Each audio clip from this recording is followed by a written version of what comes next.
पंजाब में पेट्रोल की किल्लत की वजह सामने आ गई। पेट्रोल इंडस्ट्री ज़राए का कहना है कि 5 बड़ी कंपनीज के अलावा छोटी तेल कंपनीज पेट्रोल की ज़ख़ीराअंदोज़ी कर रही है।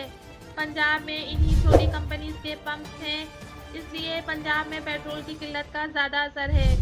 हुकूमती यकीन दहानी और वज़ीर पेट्रोलियम मुसद्दिक को मुल्क की धमकी ज़ाया गई। पेट्रोल और डीजल के ज़राए अंदरूनी पंजाब के मजीद कई शहर जगड़ लिए। सरगोदा, बहावलनगर, कमालिया, मुल्तान, गुजरा और झंग के बाद लाहौर भी पेट्रोल की किल्लत का शिकार हो गया। कई पेट्रोल पंप्स बंद हो गए, जबकि खुले पेट्रोल पंप्स पर मोटरसाइकिल वालों को 400 रुपये दिया जा रहा है। पंप्स मालिकान का कहना है कि पेट्रोल सप्लाई नहीं हो रहा, इसलिए वो कम बेच रहे हैं। वज़ीर पेट्रोल मुसद्दिक मुल्क ने यकीन दिलाया है कि पेट्रोल और डीजल की कीमतें 15 फरवरी से पहले तब्दील नहीं होंगी। पेट्रोल ना बेचने या महंगा बेचने वालों के लाइसेंस कैंसिल कर दिए गए।